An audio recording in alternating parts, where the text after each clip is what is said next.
প্রিয় দর্শক, আসসালামু আলাইকুম। গভীর এক সংকটময় পরিস্থিতিতে আজকে আপনাদের সামনে লাইভে যুক্ত হয়েছি। আমার সাথে ২ জন সেনা কর্মকর্তা, সাবেক এবং একজন সুপ্রিম কোর্টের সিনিয়র আইনজীবী যুক্ত আছেন।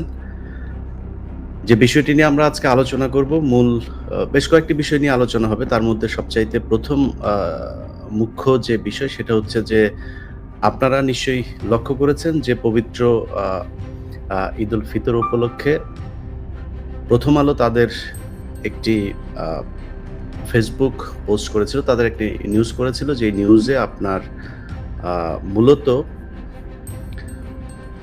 ঈদের আগের দিন বলা হয়েছিল যে,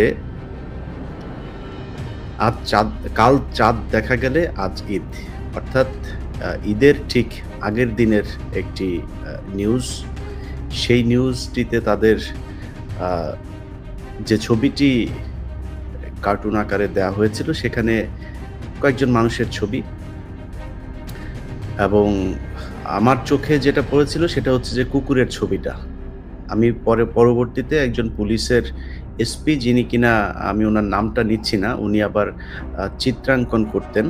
তো উনি আমাকে কিছু জিনিস আবার দেখালেন যে, এ যে ছবিটা দেয়া হয়েছিল, সেই ছবির ভেতরে একজন নারীর দিকে যে পুরুষের যে দৃষ্টিটা, সেই দৃষ্টিটাও একটা লোলুপ একটা দৃষ্টি তারা আঁকার চেষ্টা করেছে।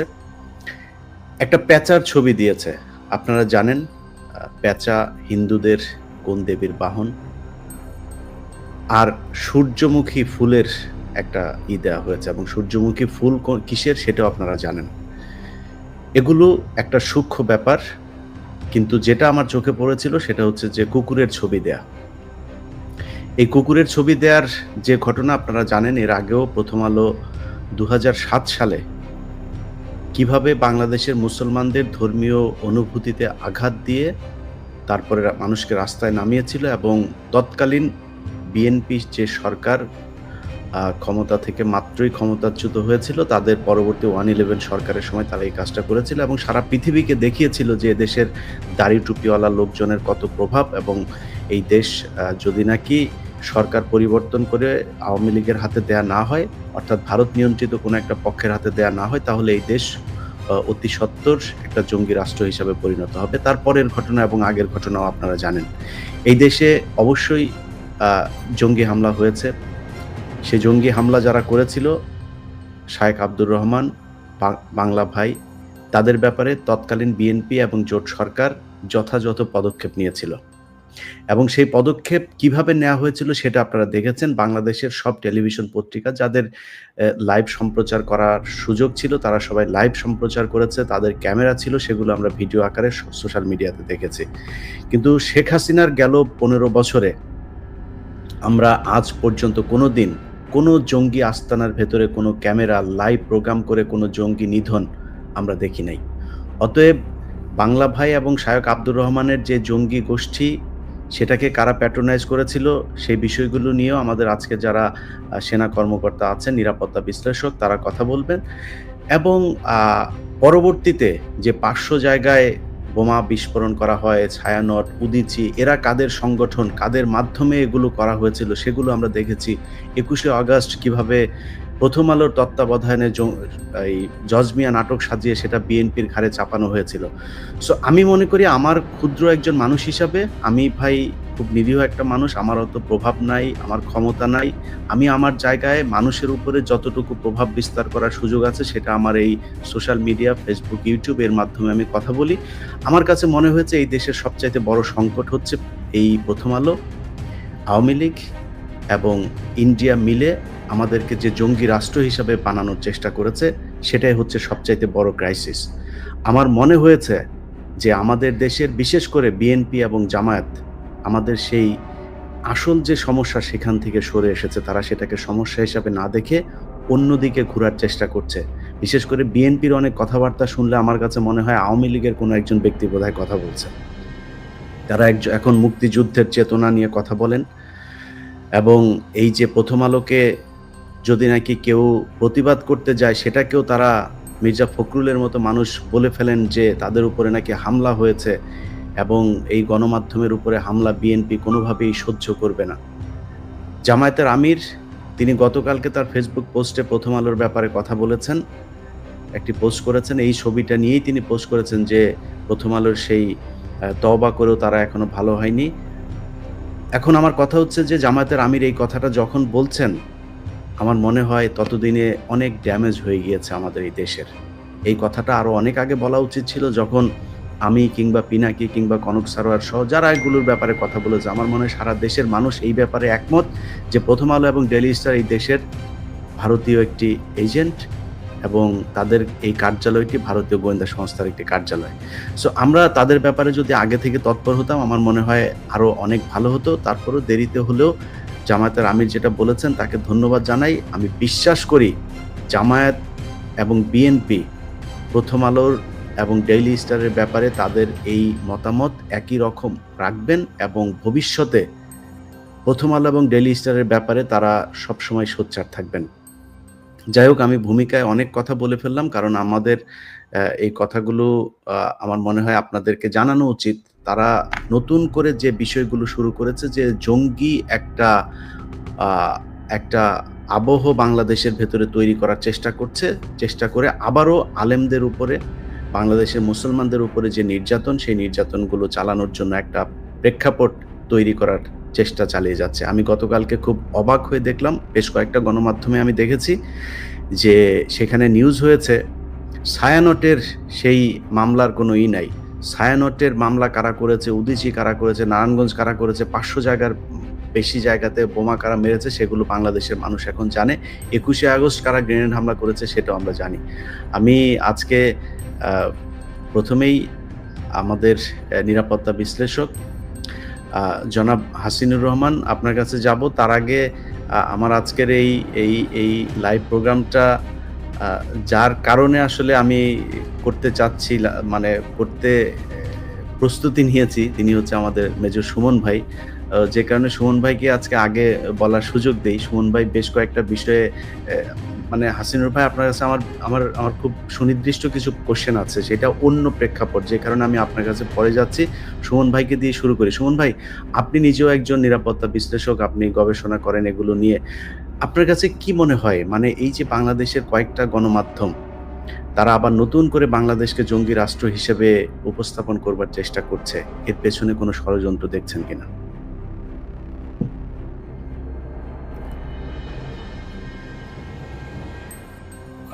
আসসালামু আলাইকুম।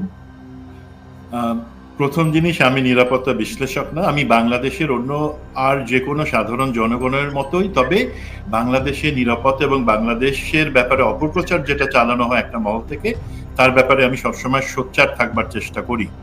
সেটা আপনারাও আছেন। এখন ইলিয়াস ভাই, আপনি যে এই জিনিসগুলো বললেন, এইগুলা সবটা আমি আলোচনা করবো না, একটা পার্টি ফোকাস দিই। তার আগে একটু কিছু প্রশ্ন আমরা নিজেদের কাছে করি। প্রথম জিনিস, বাংলাদেশের এখন অবস্থাটা কি, অ্যাকচুয়ালি কি? সেই আবার নতুন করে সিরিজ বোমা হামলা হয়েছে, যেটার আশঙ্কা করা হইতেছিল। অর্থনীতি ধ্বংস হয়ে গেছে, সব জায়গায় মারামারি কাটাকাটি, আইনশৃঙ্খলার উপরে কোনো নিয়ন্ত্রণ নাই, এমন কিছু তা তো না। আমরা আলহামদুলিল্লাহ, যেই একটা শঙ্কা ছিল আমাদের মধ্যেও ছিল, তার থেকে বিপরীত একটা জায়গায় আছে। আমরা আলহামদুলিল্লাহ অনেক শান্ত এবং একটা ধীর গতিতে হলেও অভিষ্ট লক্ষ্যের দিকে আগাচ্ছি। সেক্ষেত্রে যেই মহলের ধন্যবাদ পাবার যোগ্য, আমরা তাদেরকে অবশ্যই দিব। আর একটা প্রশ্ন যেটা আমাদের এখনই ক্লিয়ার হওয়া ইম্পর্টেন্ট, আমরা বলি যে হাসিনা পালায় গেছে। হাসিনা কি সত্যি সত্যি পালাইছে? সে তো পালায় নাই। তাকে একটা সুপরিকল্পিত পরিকল্পনার অংশ হিসাবে তাকে এক জায়গা থেকে ভারতে নিয়ে যাওয়া হয়েছে, যেটাকে আমরা বলি এক্সট্রাকশন প্ল্যান। যেটা ভারতের দেয়া প্ল্যান, সেটা বাংলাদেশের তৎকালীন যারা রাষ্ট্র ব্যবস্থায় ছিল তারা সেটা এক্সিকিউট করছে। সুতরাং হাসিনা কিন্তু পালায় যায় নাই, সে তার প্ল্যানের অংশ হিসেবে এখন ভারতে আছে। নেক্সট কোশ্চেন, হাসিনা বা তার সাথে পতিতা হাসিনা বা তার সাথে লোকজন কি ফেরত আসবে এখন? না, তারা ফেরত আসবে না। তাদের যদি ফেরত আসার ইচ্ছা ছিল, বা তারা যদি মনে করতো তারা দেশ ও জনগণের জন্য রাজনীতি করে, তাহলে তারা এই হাজার হাজার লাখ লাখ কোটি টাকা আমাদের টাকা, সেটা কোনো ব্যাংকের টাকা না, সেটা কোনো সরকারের টাকা না, সেটা আমার আপনার দেশের জনগণের টাকা, সেই টাকা মেরে দিয়ে বাইরে চলে যাইতো না, সেই টাকা তারা বছরের পর বছর বাইরে জমাইছে কিছু একটা কারণে, উদ্দেশ্যে। তো আমাদেরকে এই জিনিস রিয়েলাইজেশন গুলা আনতে হবে যে এই একটা জায়গায় যে না, হাসিনা পালায় যায় নাই, সে তার পরিকল্পনা অনুযায়ী আছে এক জায়গায়, সেই পরিকল্পনা কাজে লাগাইতেছে, তার ফেরত আসাও এখন সম্ভব না। এখন যদি সে ফেরত বা সম্ভব না, একই সাথে তারা চায় না, তারা আইসি জীবন কাটাইতেছে আওয়ামী লীগের লোকজন, তাহলে তাদের এখনকার কাজটা কি?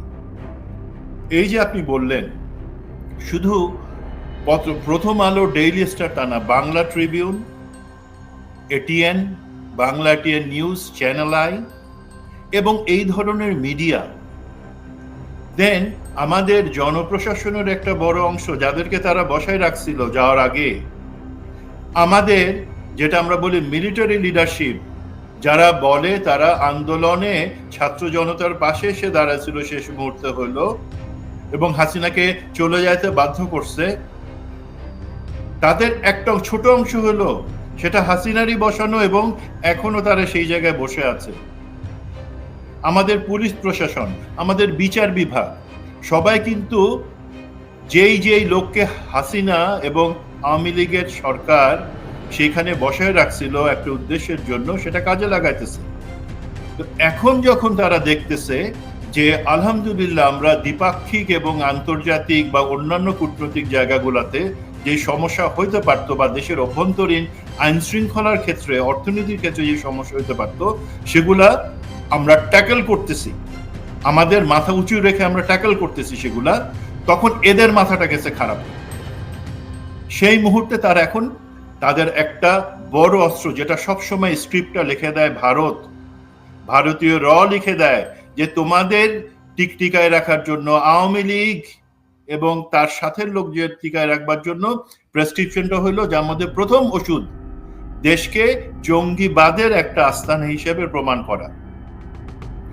এই জঙ্গিবাদের জায়গাটাতে তারা কিন্তু ন্যারেটিভটা শুধুমাত্র একদিক থেকে আসতেছে না, এটা একটা কনসার্টেড বা সমন্বিত কাজ তারা করতেছে। দেখেন আপনি আমাদের মিডিয়াগুলোর কথায় আসি, প্রথম আলো এবং ডেইলি স্টারে আপনি যে কার্টুন এবং তাদের বিভিন্ন গত 7 মাসে তাদের যেই বিভিন্ন ধর্মের উপর, অনুভূতির উপর আঘাত এনে যে আক্রমণাত্মক জিনিসগুলা, সেটার বাদে তারা এখন অন্যান্য যে মিডিয়াগুলা তাদের সাথে যেটা শুরু করছে যে দেশে আমাদের জঙ্গিবাদের ভয়টা এখন ভয়াবহ। তারা কিছুদিন আগে বাংলা ট্রিবিউন একটা আর্টিকেল দিল, তাদের এক সাংবাদিক লাবু, সে লিখলো যে আমাদের এইখানে যেই মিছিল হচ্ছে বা অন্যান্য জিনিসগুলো হচ্ছে পতাকা হাতে, সেটা জঙ্গিবাদের একটা বড় ভয়ানক আলামত আবার দেখা যাচ্ছে। অবশ্যই দাড়ি টুপি নিয়ে ট্যাগ করা সাধারণ মুসলিমকে জঙ্গি বানানো, সেটা অবশ্যই আমি প্রতিবাদ করি, বাট এই লাবু বা এই ধরনের লোকজন বা প্রথম আলোর লোকজন তারা বলার চেষ্টা করতেছে কি, ধরেন যে আনসার আল ইসলাম বাংলা যেই টিমে, তারা বলতেছে মেজর সৈয়দ জিয়াউল হক, যাকে নিয়ে আপনি একটা প্রোগ্রাম করছিলেন, বলতেছে সে তার প্রধান ছিল এবং সে এখনো সেই ধরনের কাজ করে যাচ্ছে। কি ধরনের ডাহা মিথ্যা কথা, যেখানে আমরা জানি, দেখেন আমার সাথে সম্মানিত যে আলোচক আছেন তার মধ্যে কর্নেল হাসিন জানেন, আনসার আল ইসলাম বা এই হিজবুত তাহরির এই ধরনের কোনো সংগঠন বাংলাদেশে নাই। যদি থাকেও কিছু লোককে দিয়ে কারা চালায় সেটা এবং আমাদের গোয়েন্দা বাহিনী এই ধরনের সংস্থা তৈরি করে রাখে, যাতে আপনি আপনাকে একসময় বলা যায় যে আপনি আনসার আল ইসলামের প্রধান বা একজন সমন্বয়ক, আমাকে বলা যায় আমি তার অংশ, আমাকে কারাগারের ভিতরে বা আমাকে আয়নাঘরে নিয়ে গিয়ে টর্চার করার জন্য এই ধরনের সংগঠনের অস্তিত্ব। যুক্তরাষ্ট্র যেমন আইসিস বানাইছে, যুক্তরাষ্ট্র যেমন আল কায়দা বানাইছে, তাকে দিয়ে তাদের উদ্দেশ্য হাসিল করছে, তেমনি ভাবে আমাদের দেশে ভারতীয় প্রেসক্রিপশন অনুযায়ী এবং সেক্ষেত্রে আমাদের মিডিয়া, আমাদের গোয়েন্দা বাহিনীকে কাজে লাগাই, তারা এগুলো করছে। এই যে লাবুর কথা বলতেছিলাম, যে বলতেছে বহিষ্কৃত মেজর জিয়া এই ধরনের কাজ করতেছে, বা এই আর্টিকেলটা অনেকে হয়তো দেখছেন, একটা জঘন্য আর্টিকেল। প্রথম কথা, মেজর জিয়াউল হক উনি বহিষ্কৃত না, তাহা এটা একটা অপপ্রচার। 2 নাম্বার, তার কথা যেটা বলা হচ্ছে সেই জিনিসটা এখন কেন বলা হচ্ছে? বলা হচ্ছে আমাদের মনে একটা ভয় ধুকাই দেওয়ার জন্য, এবং একই সাথে ভারত বা আমাদের যারা শত্রু তারা যাতে এটার একটা অ্যাডভান্টেজ নিতে পারে, যে হ্যাঁ বাংলাদেশ তো দেখাচ্ছে যে ঠিক মতো চলতেছে, আসলে তো ঠিক মতো চলতেছে না। এবং সেই ক্ষেত্রে ক্রমাগত ভারতীয় প্রেসক্রিপশন এবং ভারতীয় আধিপত্য সেখানে দরকার আছে। এই লাবু সাংবাদিক যে, সে হচ্ছে আপনারা এই সিটিটিসির যে মনির, কুখ্যাত মনির, তা সে হচ্ছে তার 5টা কুকুর। আপনার যদি সুযোগ থাকে, আমি আপনার সাথে শেয়ার করছি একটা পোস্ট, যেখানে লাবু সেই সিটিটিসির মনিরকে সেখানে অভিনন্দন জানাচ্ছে তার কাজের জন্য। এটা কয়েক বছর আগে।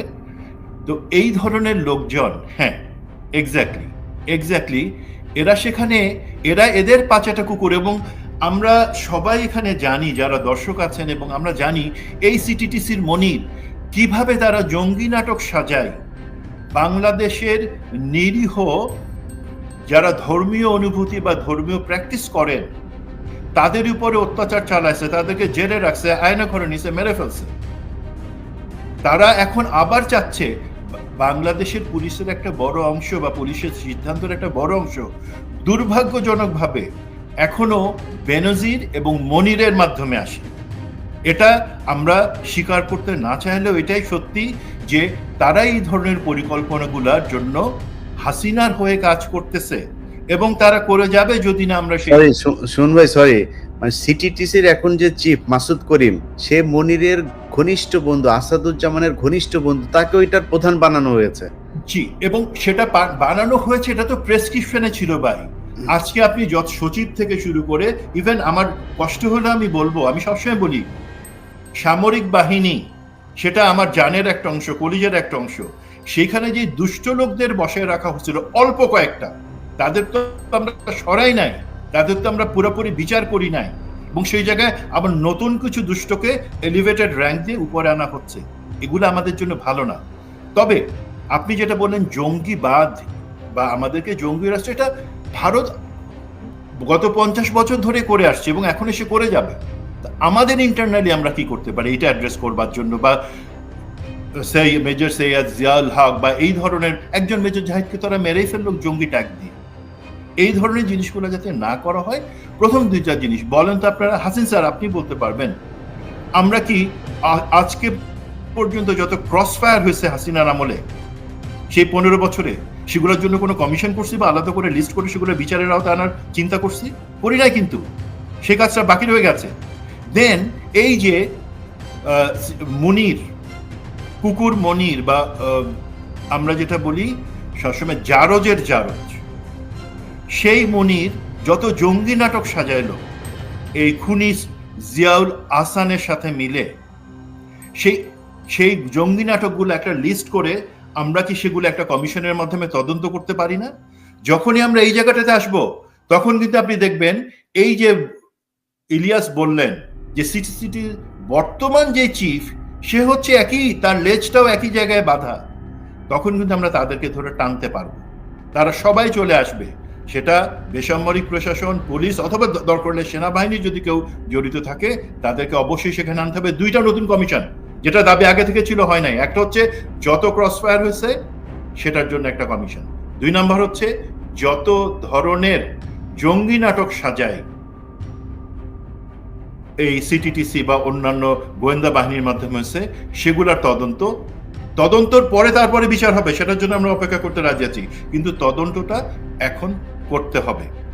এই জায়গাটাতে ইমিডিয়েট আমাদেরকে হাত না দিলে যেটা দেখা যাচ্ছে বা যেই অশনি সংকট আমরা দেখতে পাচ্ছি, সেটা হচ্ছে এই ধরনের মিডিয়া, প্রথম আলো, ডেইলি স্টার, বাংলা ট্রিবিউন, এরা মিলে কিন্তু এই ধরনের অপপ্রচারগুলো করে যাবে। আমরা প্রতিবাদ করলে হয়তো তার একটা রিজয়েন্ডার দিবে, কিন্তু এই যে রিজয়েন্ডার এবং তার মাঝখানে তারা যে অপপ্রচার করে যাচ্ছে, সেটাতে কিন্তু আমাদের মধ্যে আস্থার সংকট তৈরি হবে।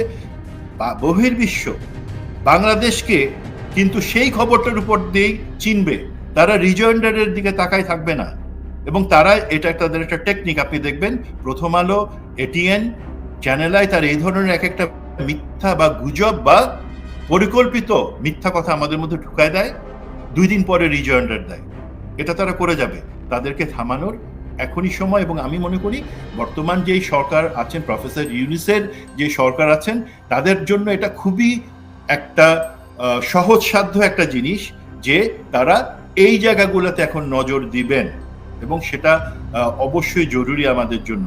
আমি বাকি কিছু পয়েন্ট আছে, বাট সেই জায়গাতে একটু পরে আসবো। বাট আমি অবশ্যই শঙ্কিত যে আবার নতুন করে যেটা খুনি হাসিনার সরকার, পতিত হাসিনার সরকার, মেজর জিয়াউল হক বা এই ধরনের দেশপ্রেমিক অফিসারদেরকে কলঙ্কিত করবার জন্য তাদেরকে জঙ্গি ট্যাগ ধরে ওর কোনখান থেকে উড়ে আসা একটা জঙ্গি সংগঠন বানায়, তার নেতা বানাইছিল, শুধুমাত্র তাদেরকে হার্ম করা না, বহির্বিশ্বকে বলা আমাদেরকে টিকায় রাখো, ভারত আমাদের বন্ধু থাকবে কারণ আমরা জঙ্গির সাথে লড়তেছি। সেই জায়গা থেকে বের হয়ে আসবার জন্যই আমাদেরকে ইমিডিয়েট ফোকাস করতে হবে। ধন্যবাদ। জি, আমার মনে হয় আরিফুল ভাইয়ের নেটওয়ার্কে বোধহয় সমস্যা হচ্ছিল, আমরা কানেক্ট করতে পেরেছি বোধহয়। তার আগে আমি একটু হাসিনুর রহমান আপনার কাছে যাই। স্যার, স্যার যে কথাগুলো মেজর সুমন আহমেদ বললেন, অনেকগুলো কথা, তিনি সেনাবাহিনীর সাবেক একজন কর্মকর্তা হলেও অভিযোগের তীর সেই সেনাবাহিনীর দিকে। আমি নিজে যদি, যেহেতু আমি বিচার করতে বসি নাই, তারপরও আমি আমার সাংবাদিক হিসাবে আমার তথ্যের জায়গা থেকে বলছি, এই দেশে অভিজিৎ, রাজীব, এই 2 জনের ব্যাপারে আমি সরাসরি জানি এদেরকে একটি গোয়েন্দা সংস্থা খুন করেছে বা করিয়েছে। সেই দায় চাপানো হয়েছে এই দেশের মুসলমানদের উপরে। আমি আলেম বলবো না, মুসলমানদের উপরে, কারণ টার্গেটটা আসলে মুসলমান। সমস্যাটা সারা দুনিয়ায়, সমস্যাটা আসলে মুসলমান আলটিমেটলি যায় সেই জায়গাতেই। তো এই ঘটনাগুলো ঘটিয়ে তাদের উপরেই করা হলো। এটা তো গোয়েন্দা সংস্থা দেশের বিরুদ্ধে করেছে। দেশের পক্ষে আসলে সেনাবাহিনী, এই যে নিরাপত্তার যে সমস্যাগুলো, এই নিরাপত্তার সমস্যাগুলোর জায়গায় আপনি পাহাড়েও কাজ করেছেন, আপনি জানেন কিভাবে বাংলাদেশের মানচিত্র রক্ষা করতে হয়। এটার কোনো দায়িত্ব কি সেনাবাহিনীর নাই? বিসমিল্লাহির সুযোগ হয়েছে, আমার মনে হয় একটু মন খোলা কথা বলি জেএমবি নিয়ে। আমি র্যাবে ছিলাম। এই যে জঙ্গি নাটক বলেন, সম্পূর্ণটা কিন্তু সাধারণ নাটক, মিডিয়ার সৃষ্টি। এই আপনি বলেন যে আপনার অনেকে হাসাহাসি করে আপনার সেই জজ মিয়ার নাটক, আসলে নাটকটা একটু সত্য। আমরা এই এগুলি বিশ্বাস করতে করতে আমাদের এই অবস্থাটা দাঁড়াইছে। আমাদের দায়িত্বশীল পত্রিকাগুলি এমন কাজ করে, আমরা প্রতিবাদ করতে পারি না। এবং আমি খোলাসাই বলি, আমরা একটা জায়গায় আক্রান্ত ছিলাম, সেটা হলো সর্বহারা লাল পতাকা জনযুদ্ধ, যেটা হলো আপনার সেই কুষ্টিয়া এলাকা, পাবনা এলাকা, এবং তার কিছু অংশ ছিল নাটোরে দুলুভাইয়ের এলাকায় বিএনপির 7 জনকে জবাই করে হত্যা করে। বিএনপি চিন্তা করে এখান থেকে ওভারকাম করার কোনো স্কোপ নাই। তখন স্থানীয়ভাবে এই হুজুরদের, শায়েখ আব্দুর রহমানদেরকে প্যাট্রোনাইজ করে বিএনপি, যে তারা রাতে ডিউটি করবে, দিনে বেলা ঘুমাবে, এবং তারা সত্যিকারই সাফল্য আনে শুধুমাত্র লাঠি দিয়ে। দেখেন, এরপরে এটাকে কিনে নেয়, সরাসরি বাজারজাত করে এবং এখানে যা যা জিনিস দরকার এদেরকে স্পন্সর করে, যে তোমরা ওইভাবে যাও,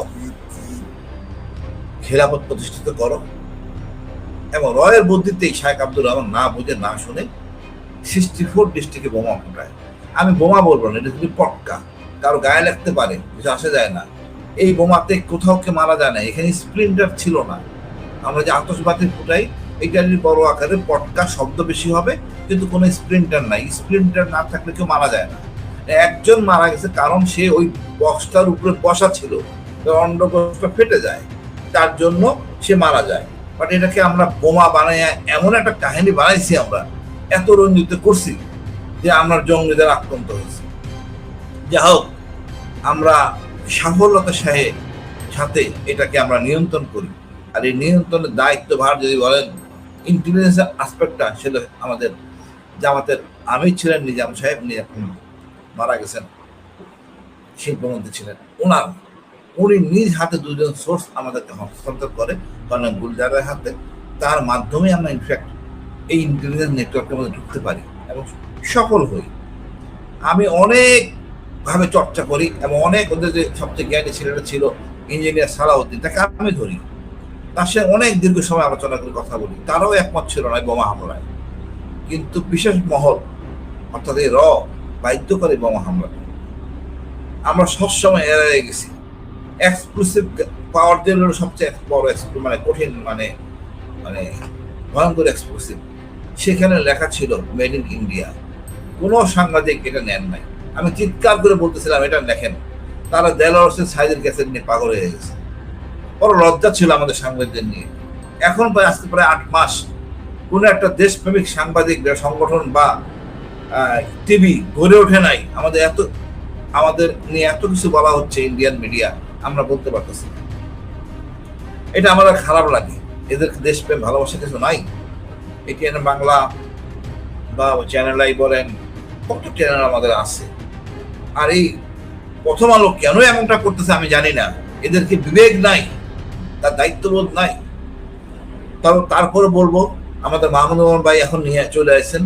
আমার দেশ পত্রিকা সার্কুলেশন অনেক বেশি, প্রথম আলো কেউ পড়েই না, পড়ার চেষ্টাও করে না। আমি চেষ্টা করলাম, যখন শুনলাম কিছু হালকা পাতলা যে প্রথম আলো কালেক্ট করতে পারে নাই 3 ঘন্টায়, অর্থাৎ নাই, বেচা হচ্ছে না। মানুষ বুঝতে পারতেছে যত জঙ্গি নাটক ভারত করুক, ইনশাল্লাহ কোনো কাজে আসবে না। আর মেজর জাহিদের ব্যাপারে আমি বলবো, আমি মেজর জিয়া এই অফিসারটা করছে শোট, একে জোর করে বানানো হয়েছে। আপনার ইলিয়াস ভাইয়ের মাধ্যমে আমার ওই বসিলা হুজুরের সাথে কথা হয়, বিস্তারিত জানার চেষ্টা করি। আমি ভিতরে ঢুকি, জিয়া কেন যাবে, এটা আমার একটা রিসার্চ ব্যাপারে ছিল। কেন, আমি জানতাম জিয়া মারা গেছে, জিয়া ভাবির সাথে কথা বলি, জিয়া ভাবিকে নিয়ে আসি, আমরা চাচ্ছিলাম জিয়া ভাবিকে আইসিডিতে আনবো, কিন্তু শেষ পর্যন্ত জিয়া জীবিত। সে এতটা আতঙ্কগ্রস্ত ছিল, পরিবারের সাথে দীর্ঘ এত বছর কথা বলে না। এখন জিয়া বলতেছে, যাই বলছে সবই সত্য। এবং জিয়া বলছে, স্যার আমি কখনোই ওর সাথে যোগাযোগ করে নেই। আর এটাই সত্য, একজন মিলিটারি অফিসার ওই হুজুরের সাথে যোগাযোগ করে, তার সামরিক নেতা হবে, আর তাকে দিয়ে বেঁচে এই মনিররা এত কিছু করছে। এখন সময় হয়েছে আমার মনে হয় সত্য প্রকাশ করা। আমি বেশ আগে থেকেই বলতেছিলাম, প্রতিটা জঙ্গি নাটকের তদন্ত করতে হবে কমিশন করে।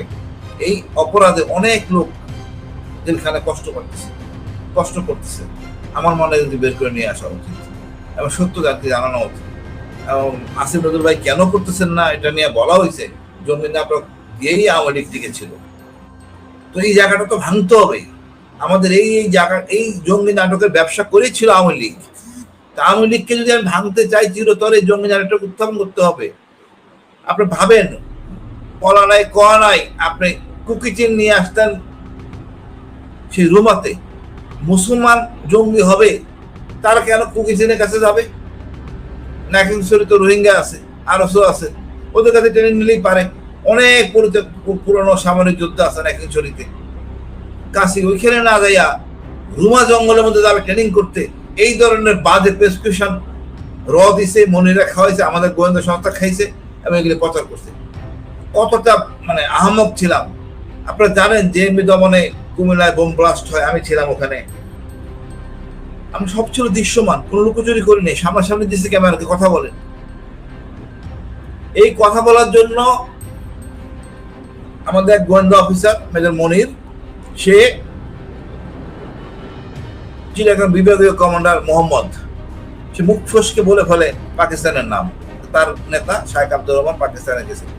এই পাকিস্তান শব্দটা উচ্চারণ করার জন্য যেই পরিমাণ বকা আমি খাইছি বাবরের, পরে একদিন বাবর আমার বলে, আপনি যা খাইছেন আমার থেকে খাইছেন, আমি যেটা খাইছি, অর্থাৎ ওনাকে ওনার উদ্বোধন কর্মকর্তা বকাঝকা করছে।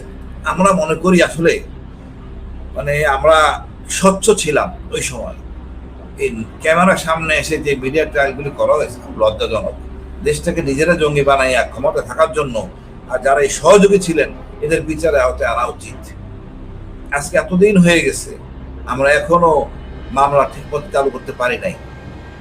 তবু ধন্যবাদ দিই সেনাবাহিনীকে, 5 জন অফিসারকে তারা হাউস অ্যারেস্ট রাখছে। আরো অনেক অফিসার আসবে। যেইভাবে মানুষ হত্যা করা হয়েছে শুধু জামাত ইসলামী করার জন্য, দাড়ি টুপি রাখার জন্য, কোনো পরোয়া নাই, মারা গেছে ঠিক আছে, যাক, অসুবিধা নাই। এই যে মানসিকতা, রাজনৈতিক কারণে মানুষ হত্যা, টাকার জন্য মানুষ হত্যা, আমরা তো এরকম ছিলাম না। সেনাবাহিনীদের এরকম প্রশিক্ষণ নাই, এমনটা হওয়ার কথা না। ধরুন এই জিয়াউল হাসান, সে এখন মেজর জেনারেল হোক, তখন মেজর ছিল, এখন জিয়াউল হাসান মেজর জেনারেল হয়ে গেছে শুধু খুন করে। শুধু খুনি হয়ে সেনাবাহিনীতে আসে নাই, তাকে সেনাবাহিনীতে খুনি বানাইছে কে? এই এই হাসিনা, এই তারেক সিদ্দিকী। তা আমরা সত্যিকার অর্থে জঙ্গি হইতে চাই না। সেনাবাহিনী চাই রাজনীতি মুক্ত, রাজনীতি মুক্ত সম্পূর্ণ সেনাবাহিনী। সেনাবাহিনী থাকবে জনগণের জন্য, সেম টু পুলিশ। এখন আমার একটা অফিসার র্যাবে ছিল, তার পোস্টিং এর জন্য সে চাচ্ছে ভালো একটা পোস্টিং, ওই জায়গায় থাকতে যাচ্ছে, রেলওয়েতে আছে। আমি পাহাড় স্যারকে বললাম, স্যার একসাথে চাকরি করছি, স্যার পোস্টিংটা করে দেন, মেয়ের পরীক্ষা। স্যার করতে পারে নাই। পরে খোদাবক্স বাইরে বললাম, স্যার একটু করেন, এখনো হয় নাই। পরে খোঁজ নিলাম যে পুলিশের আইজিপি ও এডিশনাল এসপি পর্যন্ত পোস্টিং করতে পারে, এডিশনাল এসপি পর্যন্ত পোস্টিং করতে পারে। এখন আইজিপি যদি তার নিজের সদস্যদের পোস্টিং করতে না পারেন, তার কাজের গুণগত মান দেখে তো সে পোস্টিং করবেন। সে পোস্টিং যদি আমলারা করে, তাহলে তো আসলে কোনো কমন কন্ট্রাক্ট থাকার কথা না। পুলিশের অফিসাররা যাবে আমলার কাছে তেল মারতে, মন্ত্রীর কাছে যাবে তেল মারতে, আইজিপিকে গণায় নেবে না। সেম টু সেনাবাহিনী, সেনাপ্রধান ফুল কর্নেল এবং পোস্টিং করতে পারে না। তো এগুলি সংস্কার করা উচিত, এবং সংস্কার করে রাজনীতি মুক্ত করা উচিত। আমরা পুলিশ আমাদের সেবা না করুক, আমার উপর জুলুম না করে, এটাই আমরা চাই। আর যে বিষয়গুলি আইসে বলবো, জঙ্গির নাটক, জিয়ার ব্যাপারে বললাম, জিয়ার উচিত এখন, আমি এই অনুষ্ঠানে সবার সামনে বলতেছি, সেনাপ্রধানকে অনুরোধ করতেছি, জিয়ার মামলা আমলে আনেন, তাকে মৃত্যুদণ্ড দেওয়া হয়েছে, খারিজ করেন, স্পেশাল ট্রায়াল বসান এবং তদন্ত করেন। অফিসারকে যথেষ্ট শাস্তি দিয়েছেন, তার সম্মান ফিরিয়ে দেন, এবং তাকে কোন রকম দণ্ড না সম্মানের সহিত বেঁচে রেখে পুরা জিনিস তদন্ত করেন। এখন বলতে পারেন যে হয়তো বেপাস বলে ফেলছে বিদ্রোহের কথা। হ্যাঁ, বিদ্রোহীতে আমিও ছিলাম।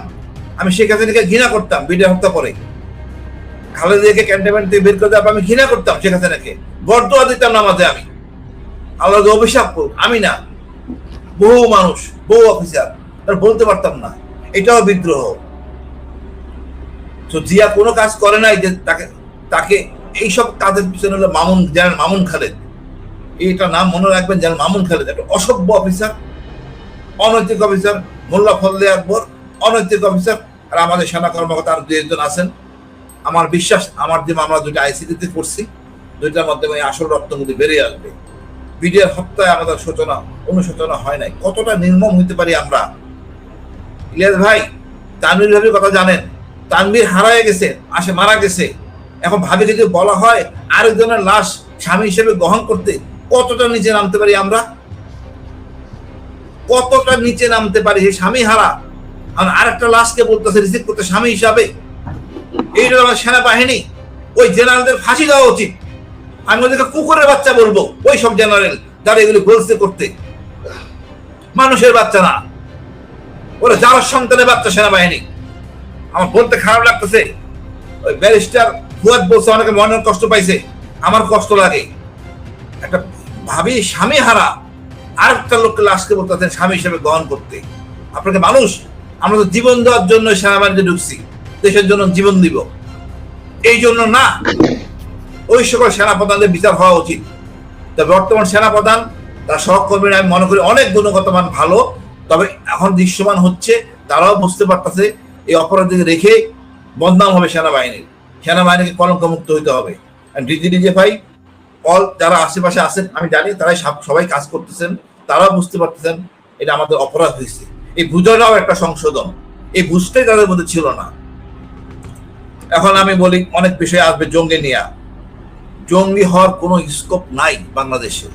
হিজবুত তাহরির যারা আছে তারা জঙ্গি না, শিক্ষিত শ্রেণী, সম্পূর্ণ শিক্ষিত। বলতে পারবেন না কেউ হিজবুত তাহরির কোন সদস্য বোমা মারছে বা কাউকে মারধর করছে, অসম্ভব। তাদের সিলেবাসের মধ্যে নাই। তাদের সমস্যা আমি খুঁজে দেখছি, তারা একটা বিদেশি জর্ডানের শায়েককে আমির মানে, যে শায়েক আসবেন, উনি দেশ শাসন করবেন।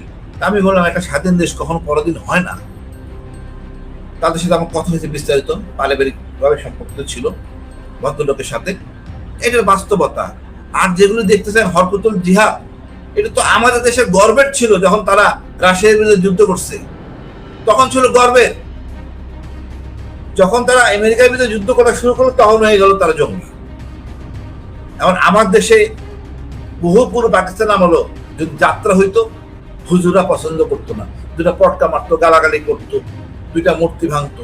এইটা হলো ট্রেডিশনাল। যত জ্ঞানী হবে, শিক্ষিত হবে, দেখবেন নতুন সংস্কার হবে। আগে মানুষ যতটা নামাজ না পড়তো, যতটা মেয়েরা বোরখা না পড়তো, হিজাব না পড়তো, এখন কিন্তু প্রচুর পরিমাণ বেড়ে গেছে। বিকজ বাংলা কনসেপ্ট পড়তেছে, বুঝতেছে যে এটা দরকার, আসলে দরকার। আর আমি মনে করি এই দেশে জঙ্গি হওয়ার স্কোপ নাই।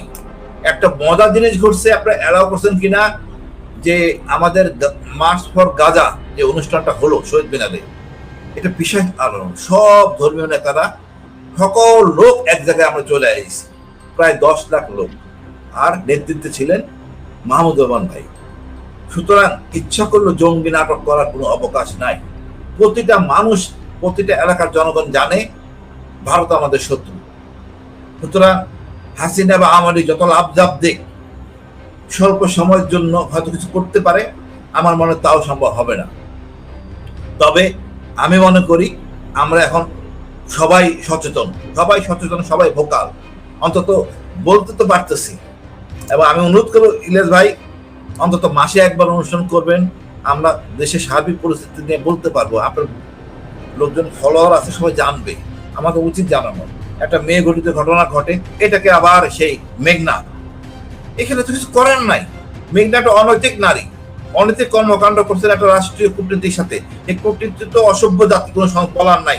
তারপরও আমি বলবো যে কূটনীতিক সম্মানী কর্তৃক সম্মানী দেশের, সে উনি আশ্রয় চাইছেন পররাষ্ট্র মন্ত্রণালয়, তাকে কিভাবে আশ্রয় দিবে? তাকে তো ওইভাবেই দিতে হবে, আইনের একটু সুবিধা নিয়ে বা আইনের একটু অন্ধকার ধারার সাহায্য নিয়ে উপকার করতে হবে।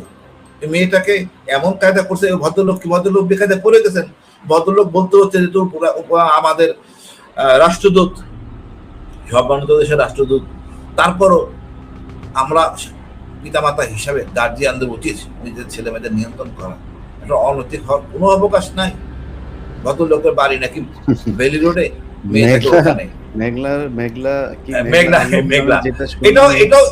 এটাও জঙ্গলি ফ্লেভার দিবে, কোনো স্কোপ দিবেন না। আপনি আমার মেয়েকে শাসন করতে পারতেছেন না, অন্য লোকের সাথে ডাইনবাম করবে। আর পুলিশ অফিসারকে আমরা পোস্টিং করে দিলাম, এই পুলিশ অফিসার পোস্টিংটা অন্যায় হয়েছে। আসিফ নজরুল এক কথা বলে, খোদা বক্স এক কথা বলে। খোদা বক্স ঠিক কথা বলছে, খোদা বক্স সব জানে, খোদা বক্স ঠিক কথাই বলছে আইনের ভাষায়। আসিফ নজরুল সুশীল, সে হলো গিয়ে প্লান্টেড লোক, সে উল্টাপাল্টা বকাবকি করতেছে। আমি মনে করি ওই অফিসারকে ওই পোস্টিং এ নিয়ে আসা উচিত, নাহলে পুলিশ অফিসারদের মনোবল দুর্বল হয়ে যাবে। এমনি মনোবল খুব খারাপ, তার মধ্যে এই কাজটা করছে।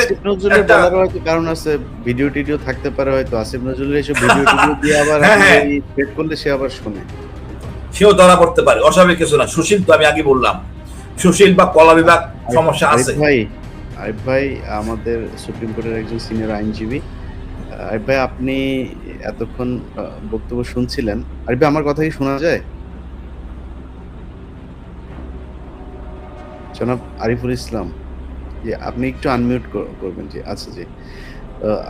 আরিফুল ভাই, আমাদের এতক্ষণের যে বক্তব্য, সেই বক্তব্যের আপনি নিশ্চয়ই মূল জায়গাটা ধরতে পেরেছেন, যে পত্রিকাগুলো মূলত যেটা সমস্যা হচ্ছে যে এই যে শেখ হাসিনা এবং ইন্ডিয়া মিলে যে নাটক এতদিন সাজিয়েছে, প্রথম আলো, ডেইলি স্টার সহ, জনকণ্ঠ, ইত্তেফাক, এইদিকে ছিল হচ্ছে ATN, channel I, Bangla Tribune, এরা মিলে যে নাটকটা সাজাতো, সেই নাটকটা আসলে এখন ঠিক মতো কাজ করছে না।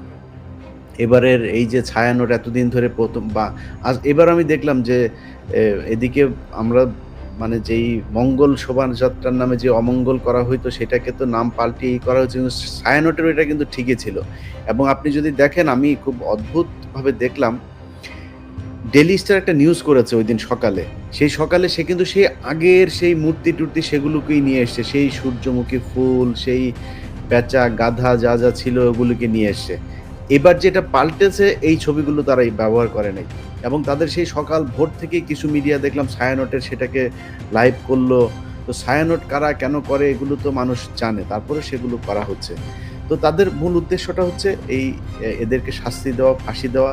একটা পত্রিকা নিউজ করেছে, চ্যানেল 24কেও দেখলাম যে চ্যানেল 24ও নিউজ করেছে যে ছায়ানটের সেই মামলা কতদূর, এই সেই আর এগুচ্ছে না, আর এগুবেও না। এটা নিয়ে শয়তানি করতে বাংলাদেশের মানুষ আর দিবে না।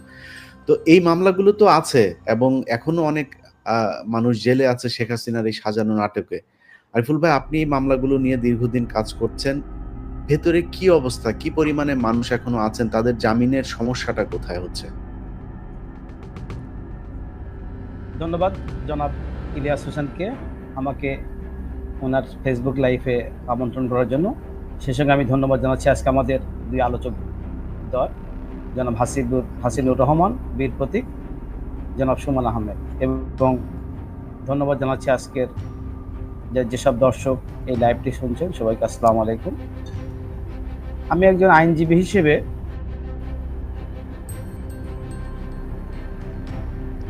দীর্ঘদিন যাবৎ এই মামলাগুলো পরিচালনা করে আসছি এবং আমার কাছে যেটা মনে হয়েছে, আমি বাংলাদেশে প্রথমে 2005 সালে 17 অগস্ট যে 63টি জেলা সিরিজ বোমা হামলা হলো, এই ঘটনা আমি অসংখ্য মামলা করেছি। যে মামলায় পরবর্তীতে শেখ আব্দুর রহমান এবং সিদ্দিকুর রহমান ওরফে বাংলা ভাই ফাঁসি এক্সিকিউট হয়ে গেছে এবং বেশ কয়েকজনের ফাঁসি এক্সিকিউট হয়ে গেছে প্রায় 2007 সালে। এই ঘটনা যে আসামিগুলো আমি জামিন করেছি, পরবর্তী এখনো জামিন করছি, স্টিল নাও প্রায় এখন ঘটনা প্রায় 20 বছর হয়ে গেছে, এখনো অনেকে জেলে আছে। অনেক আছি যেসব আমি সাজা হয়ে গেছে, যাবজ্জীবন সাজা, তাদেরও জামিন করছে এখনো। এই মামলার যে সকল আসামি মুক্তি পেয়ে আমার চেম্বারে এসেছে, আমি তাদের সঙ্গে কথা বলেছি, তারা সেই ঘটনার জন্য রিপেন্টেড। তাদের বক্তব্য হচ্ছে যে ওই ঘটনা আসলে একটা রাজনৈতিক ভুল ছিল। তারা বুঝতে পারে এটা আসলে কোনো একটা রাষ্ট্রের গোয়েন্দা সংস্থা দ্বারা তারা প্রতারিত হচ্ছে এবং তারা সবাই এখন প্রতিজ্ঞাবদ্ধ যে তারা স্বাভাবিক জীবনযাপন করবে। মূলত বাংলাদেশের গত ফ্যাসিস্ট আমলে যে ঘটনা, তার সূত্রপাতের কারণটা হচ্ছে 1913 সালে 5ই মে শাপলা চত্বরে যখন একটা ইসলামিক রেনেসা বলা চলে,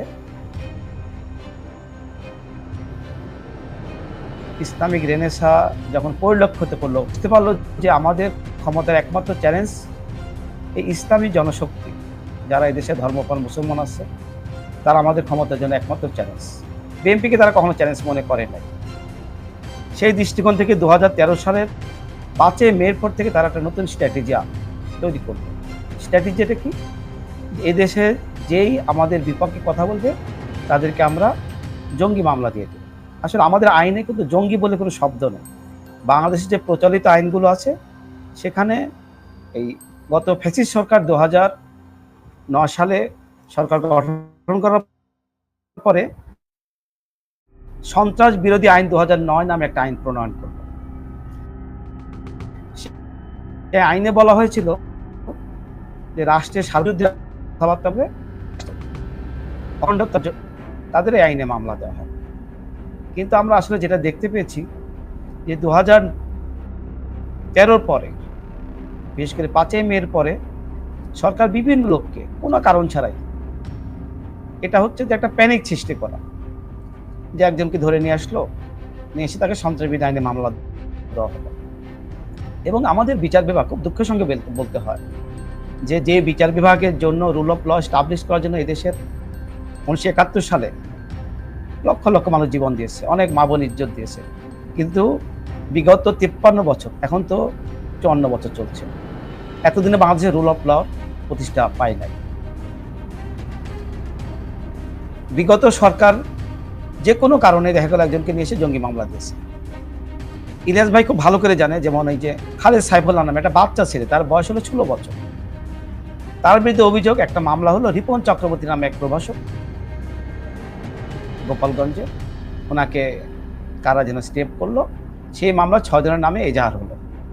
ওই মামলার যে প্রধান আসামি তাকে ক্রস ফায়ারে মেরে ফেলে দেওয়া হলো। ঘটনা 2 দিন পরে। এরপরে যে খালিদ সাইফুল্লাহ নামে যে বাচ্চা ছেলে আছে তাকে নিয়ে এসে জোর করে একটা কনফেশন করা হলো। 2017 সালে তাকে অ্যারেস্ট করে জোর করে কনফেশন করলো। এই মামলাটা পরবর্তীতে আমরা এই যে বেশ কিছুদিন আগে, আজ থেকে 1 মাস আগে হবে, অনারেবল হাইকোর্ট ডিভিশন তাকে জামিন দিল। আমরা জামিন করালাম। জামিন করার পরে চেম্বার জাজ যথারীতি 2023 সালের ঘটনা হবে। ওই সময় চেম্বার জাজ ছিল তৎকালীন বিচারপতি এম এনায়েতুর রহিম। উনি মামলাটা স্টে দিয়ে দিল। দেওয়ার পরে পরবর্তীতে আমাদের ফুল কোর্টে যে প্রসিডিওর গেল আছে, ফুল কোর্টে মামলাটা বলে যে না, হাইকোর্টের জামিনটা দিয়েছে, জামিনটা বহাল রাখা হবে। দেন খুব দুঃখের সঙ্গে বলতে হয় যে মামলা আমাদের অ্যাপেক্স কোর্ট, অ্যাপিলের ডিভিশন পর্যন্ত জামিন বহাল রাখা, সেই মামলা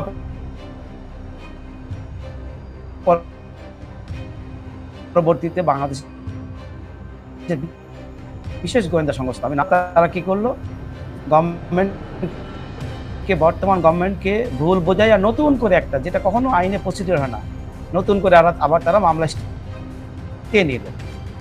পরবর্তী বিষয়টা আমি এডিশনাল অ্যাটর্নি জেনারেলের সঙ্গে কথা বললাম, কোর্টের ইনফরমেশন নিয়ে আসলাম। আনার পরে মামলাটা, সেই স্টে অর্ডারটা রিকল করা হলো। রিকল করার পরেও খালিদ সাইফুল্লাহকে ছাড়বে না। উনি রাষ্ট্রের জন্য থ্রেট, তাকে ছাড়া হবে না, বিভিন্ন কিছু হয়েছে। পরবর্তী শেষ পর্যন্ত আমি খবর পেয়েছি যে না, তাকে শেষ পর্যন্ত রাখতে পারে নাই, তাকে ছেড়ে দিয়েছে। এই ধরনের অসংখ্য ঘটনা আছে, যে ঘটনাগুলো কোনো কারণ ছাড়ে মানুষকে বিনা বিচারে আরিফুল ভাই, এখনো পর্যন্ত খুব দুঃখ লাগে যে আরিফুল ভাই সরি, একটু আপনাকে ইন্টারাপ্ট করি, মানে দর্শকদের জানার জন্য বলি। আরিফ ভাই হয়তো জানেন যে খালেদ সাইফুল্লাহর মুক্তির ব্যাপারে আমার অনেক দৌড়ঝাঁপ করতে হয়েছে, অনেক কিছু। এটার সাথে সুমন ভাইও সামহাউ কানেক্টেড, এবং সেনাবাহিনীকেও ধন্যবাদ জানাইতে হয়। সেনাবাহিনীর অফিসাররাও এটার জন্য হেল্প করেছেন। কিন্তু বাংলাদেশের মানুষ একটু জেনে রাখেন, পুলিশকে একটু জানায় রাখি, এই খালেদ সাইফুল্লাহকে ডিজিএফআই, যখন আরিফ ভাই যেই নামটা বলছিলেন না, যে একটা গোয়েন্দা সংস্থা, ডিজিএফআই মূলত এই ভেটোটা দিচ্ছিলেন। তারা সিকিউরিটি ক্লিয়ারেন্সের কথা অজুহাত দেখিয়ে তারপরে জেল কর্তৃপক্ষকে তাকে ছাড়তে নিষেধ করছিলেন। এখন সেনাবাহিনীর পক্ষ থেকে ডিজিএফআই করলো না করার পরে খালেদ সাইফুল্লাহ যখন বের হওয়ার পরেই সিটিটিসি যায় তাকে জেল গেট থেকে ধরে আনলো। তাকে ধরার পরে সিটিটিসির চিফ যে আছে মাসুদ করিম, তাকে আমি ফোন করলাম। আমি ওপেনলি বলে দিচ্ছি বিষয়টা, পুলিশের জানার দরকার আছে। ফোন করার পরে সে আমাকে খুবই মনে হলো খুব পোলাইট অফিসার তিনি একজন, এবং তার ব্যাপারে পরে যেটা জানতে পারলাম, সে আসাদ এবং মনিরের খুব ঘনিষ্ঠজন, এবং শেখ হাসিনার এই জঙ্গি নাটকের সাথেও সে কানেক্টেড ছিল আগে। তাকে এরকম একটা পদে বসানো হয়েছে, এটার ব্যাপারে পুলিশকে অবশ্যই সিদ্ধান্ত নিতে হবে। আমরা পুলিশের বিরুদ্ধে কিছু বলছি না, কিন্তু বলা শুরু করলে কিন্তু সমস্যায় পড়বে। সো আপনাদের এটা ব্যবস্থা নিতে হবে। এই ব্যক্তি আমাকে হাইকোর্ট দেখাচ্ছেন যে আপনি কি আমাকে চার্জ করছেন নাকি। আমি তার বললাম, আপনারা তো চার্জ করবে, আমি জনগণ না, আমি তো আপনার কাছে জানতে চাইবই যে আপনি এটা কেন করলেন। আপনি যে ব্যক্তিটা 9 বছর ধরে জেলখানায়, যেটা আরিফ ভাই বললেন যে 16 বছরের বয়সের একটা ছেলে তারাবি নামাজ পড়ে বাসায় গিয়ে শুয়েছেন, তাকে সেখান থেকে ধরে এনেছেন। আপনি 9 বছর একটা ছেলে জেলখানায়, 9 বছরে আপনি জানেনও না যে তার অপরাধ কি, কোনো একটা অপরাধ না দেখায় আপনি 54-এ তারা আবার উঠায় নিয়ে আসলেন কেন? সে ফোন রেখে দিলেন যে আমি আপনার সাথে কথা বলবো, তার সাথে খুব হট্টক হয়েছে। এটা জানায় রাখলাম যে এই হচ্ছে মাসুদ করিম, এই সিটিটিসিতে সে বসে আছে, এবং সে এখনো পর্যন্ত যাদের এই জামিন টামিন হওয়াতে যাদের সমস্যা হচ্ছে, যে পত্রিকাগুলোর, বিবিসি পর্যন্ত নিউজ করেছে যে 130 জন বেরিয়ে গিয়েছেন এরই মধ্যে জামিন নিয়ে, বিবিসি খুব কষ্টে আর বাঁচে না।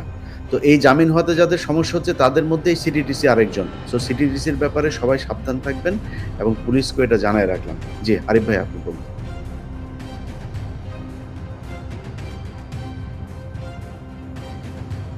ধন্যবাদ। আমি বিষয়টা জানি ইলিয়াস ভাই, আপনি যে খালেদ সাইফুল্লাহর বিষয়ে অনেকগুলো পোস্ট দিয়েছেন, অনেক প্রেশারাইজ করেছেন, শেষ পর্যন্ত মুক্তি হয়েছে, বিষয়গুলো আমি আসলে সবই জানি। কিন্তু আসলে এত ঘটনা আমাদের সামনে আসে, বলুন কোনটা রেখে কোনটা বলবো। প্রতিটা মামলা আমাদের দেশের, বিশেষ করে যারা ধর্মপ্রাণ মুসলমান আছে, এদেশের আসলে আমার মনে হয় যে তারা দ্বিতীয় শ্রেণীর নাগরিক। কেন আমি বলি, বাংলাদেশের যত ধরনের, আমি তো ক্রিমিনাল প্র্যাকটিসটা বেশি করি, আমার সিনিয়র ছিলেন জাস্টিস আব্দুল মালিক সাহেব, অনেক বড়, উনি ওনার জুনিয়র চিফ জাস্টিস ছিলেন, ওনার অনেক জুনিয়র ছিল যারা অ্যাপিলেট ডিভিশনে জাস্টিস ছিল হাইকোর্টে। বিভাগের বিচারপতি ছিলেন, রিটায়ার্ড গেছে অনেকে। ইমান আলী সাহেব ছিলেন ওনার জুনিয়র। এখন ওনার সর্বশেষ জুনিয়র হচ্ছে আমি, আর আমার ইমিডিয়েট যে সিনিয়র ছিল উনি হচ্ছে শাহজাহান সাহেব। শাহজাহান সাহেবকে তো আমরা জানেন, উনি যে বিখ্যাত ক্রিমিনাল যে মামলাগুলো আছে সবই উনি মামলা করছেন। ফায়ার ক্রাইম ট্রাইব্যুনালের সেই বিগত ফ্যাসিস্ট সরকারের আমলে যেগুলো হয়েছে সব মামলাগুলো প্রায় শাহজাহান সাহেব করেছে, এসএম শাহজাহান সাহেব। আমি হলাম জাস্টিস মালিক সাহেবের সর্বশেষ জুনিয়র। আসলে যেটা দুঃখের সঙ্গে বলতে হয় যে যেটা বলছিলাম যে এদেশের ধর্মপ্রাণ মুসলমান হচ্ছে দ্বিতীয় শ্রেণীর নাগরিক। কেন আমি বলি, আপনি মার্ডার করলেন, 10টা মার্ডার করলেন, আপনি রেপ করে মেরে ফেলে দিলেন, সমস্যা নেই, আপনি জেলে গেলেন, আপনি জামিন হলো, জামিনের অর্ডারটা জেল কেটে গেলে আপনাকে ছেড়ে দেবে, কোনো কোয়ারি হবে না। কিন্তু আপনি যদি সন্ত্রাস বিরোধী আইনের কোনো মামলায় আপনাকে অ্যারেস্ট করা হয়, সেই মামলা আপনার বিরুদ্ধে কোনো অভিযোগ নেই, আপনাকে ছাড়া হবে না। কেন ছাড়া হবে না? আপনার বিরুদ্ধে বিভিন্ন গোয়েন্দা সংস্থার এনওসি লাগবে, দিনের পর দিন, মাসের পর মাস আপনাকে আটকে রাখা হবে কোনো কারণ ছাড়াই। আমি নিজেই অনেকবার জেল কর্তৃপক্ষের সঙ্গে কতবার টেলিফোনে কথা বলছি, তারা আসলে আমাকে কোনো স্যাটিসফাই করতে পারে না। আমি তাদেরকে বলছি যে আপনারা এটা কি কোন আইনে রাখছেন এই, আর এই বিষয়গুলো নিয়ে যে আমরা প্রতিকার চাইব কোর্টে, আসলে অনেকেই মনে হয় আপনারা হয়তো বা, আমরা জানি না আপনারা কিভাবে ভাবেন, কিন্তু 5ই আগস্টের পরে শেখ হাসিনা পালানোর পরেও এদেশে রুল অফ ল এস্টাবলিশড হয় না। এদেশের বিচার বিভাগ আগে যতটুকু ছিল একটু হয়তো বা লিবারেল হয়েছে সামান্য কিছু, কিন্তু এখনো রুল অফ ল এস্টাবলিশ আমাদের দেশে হয় নাই। বিচার বিভাগ এখনো স্বাধীনভাবে যেভাবে যে ন্যায় নীতির ভিত্তিতে কাজ করা দরকার সেভাবে কাজ করছে বলে আমি বিশ্বাস করি না। পুলিশ প্রশাসনের কথা আপনারা আমার চেয়ে অনেক ভালো জানবেন, সেটা বললামই না।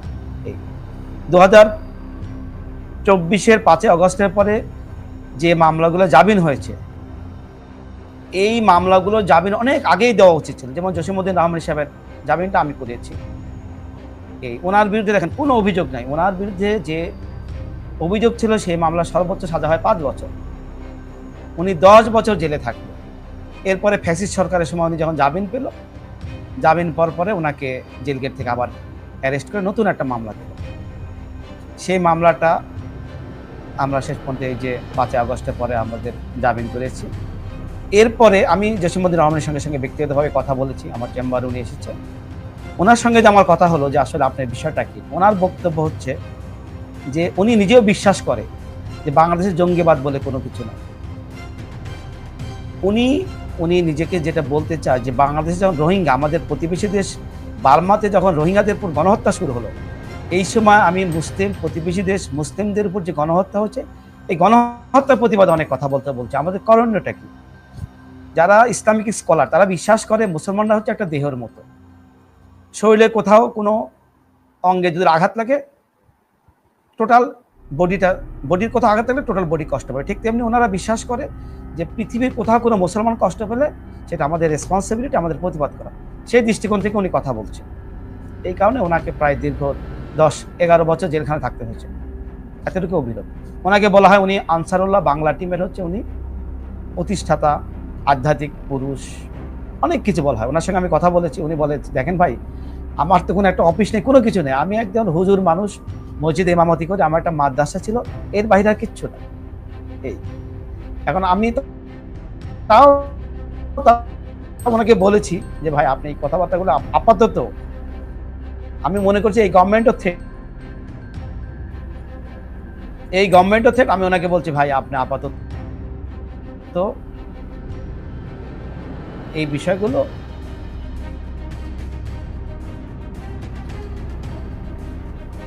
আপনি একটু এড়িয়ে যান। দেখেন আমি আরেকটা বিষয় নিয়ে দৃষ্টি আকর্ষণ করতেছি, জঙ্গি নামে কি নাটক হচ্ছে আমি বলি, সেটা হচ্ছে আমাদের পরিদর্শক যেটা ছিল আমাদের সাবেক পুলিশ পরিদর্শক শহীদুল হক, বইটা হচ্ছে পুলিশের জীবনের স্মৃতি, স্বৈরাচার পতন থেকে জঙ্গি দমন। সেখানে দেখেন আমি এই রিসেন্ট এই মামলাটা বেল করেছি, হাইকোর্ট ডিভিশনে বেল দিয়েছিল, অ্যাপিল ডিভিশন আসলে খুব শেষ পর্যন্ত আমাদের সৌভাগ্য বলা চলে, স্টে দিতে গিয়ে স্টে দেয় নাই। সেখানে পান্তাপথের হোটেল ওলিও ইন্টারন্যাশনাল, সেখানে তারা কি করলো, 15ই আগস্টের আগের দিন ওনারা বোঝাইলো যে 15ই আগস্টে ওনাদের পিতার যে নিহত হয়েছে, হত্যা হয়েছে, শহীদ হয়েছে, এটার যে শোক মিছিল হবে, অথবা যে অনুষ্ঠান হবে, প্রসেশন হবে, সেই প্রসেশনটা বোমা হামলা হতে পারে। এই কারণে আগের দিন হোটেল ওলিও ইন্টারন্যাশনাল থেকে একটা নিরীহ একটা ছেলে, উনি চাকরির জন্য সাতক্ষীরা থেকে চাকরির জন্য এসেছিল ঢাকাতে, তাকে নিয়ে যায় ওখানে বম্বিং করে মেরে ফেলে দিল। এবং এই মামলা শুধু ওনাকে মারলই না, অনেক প্রায় 16 জনকে মামলা আসামি করল। আসামি করার সবাইকে 164 করাইছে জোর করে, 164 ধারা দোষ স্বীকারোক্তিমূলক জবানবন্দি, যেটা আমরা আইনের ভাষা 164 বলে থাকি। সেই মামলায় ওনাকে আসামি করলো, এই মামলা জামিন হলো। এই জামিন করা থেকে আমি এই বইটা পড়ার সুযোগ হয়েছি। সেখানে শহীদুল হক সাহেব যেটা লিখছে যে তৎকালীন প্রধানমন্ত্রী শেখ হাসিনা ওনাকে বলছে যে আপনি হলো এত কাছাকাছি জঙ্গি এনে অপারেশনের নাটক না করলেই পারতেন, ধানমন্ডি 32 কাছে পান্থাপতি যেটা করলেন এটা নাটক না করলেন। এটা হচ্ছে শহীদুল হক নিজে ওনার কথা বলছে। এই জঙ্গির নাটক শুনতে শুনতে দেখতে দেখতে আমরা বোবা হয়ে গেছি, আমাদের চোখ অন্ধ হয়ে গেছে। এটা আমরা আমাদের যে জুডিশিয়ারি সিস্টেম, এটা খুব বাজে সিস্টেম। জুডিশিয়ারি সিস্টেমটা হচ্ছে যে একটা পুলিশ, একটা সাব ইন্সপেক্টর, একজন সিটিটিসির মেম্বার যে কোনো একটা এজাহার দায়ের করলো কারোর বিরুদ্ধে যে তার কাছ থেকে 5টা বোমা পেয়ে গেছে, 2টা পিস্তল পেয়ে গেছে, অথবা সে জঙ্গি। এই অজুহাতে তাকে নিয়ে এসে কোনো ব্যাখ্যা নেই, তাকে কোর্টে আনা হবে। বিচারপতি বিচারকরা তার এই যে এফআইআরটা করলে এটাই বিশ্বাস করে, এটার প্রবাবিলিটি এটা আসলে কি ঘটতে পারে কি পারে না, এর কোনো তারা বিচার করবে না। তার বিরুদ্ধে যে অভিযোগটা আসছে এই অভিযোগটাকে তারা সত্য হিসেবে ধরে নেবে, নিয়ে তাকে বছরের পর বছর তাকে বিনা বিচারে জেলে থাকতে হবে। এটা হচ্ছে বাস্তব চিত্র। আর 5 আগস্টের পরে যেটা বললাম, 5 এখনো আমার জানা মতে প্রায় 700 জন আছে, যারা প্রায় 700 হবে, কম বেশি হতে পারে, যারা এই মিথ্যা মামলা এখনো জেলে আসছে, তাদের জামিন শুনছে না। বিভিন্ন কোর্ট, হাইকোর্টে কিছু এখন এগুলো আসলে অনেক কথা আমরা আসলে বলতে পারি না, আমরা আইনের লোক তো। আজকে আপনাদের সামনে অনেক কথা বলবো, কালকে আমাদের কোর্ট ফেস করতে হবে। ওনারা এগুলো দেখে ওনারা আসলে বিব্রত বোধ করে, সাবজুডিস মিটার। আর এটা কিছু করার তো নেই, কারণ হচ্ছে বিগত 2009 সাল থেকে যে বিগত সরকার যে বিচারপতিগুলো নিয়োগ দিয়েছে বাংলাদেশের বিচার, বিশেষ করে হাইকোর্ট ডিভিশনের বিচারপতি নিয়োগের যে সিস্টেমটা, এটা একটা দলীয় একটা আনুগত্যের একটা বিষয় থাকে। দলীয় আনুগত্যের বিষয় বিবেচনা করেই অধিকাংশ বিচারপতি নিয়োগ দেওয়া হয়। সেক্ষেত্রে সেই সব বিচারপতি তাদের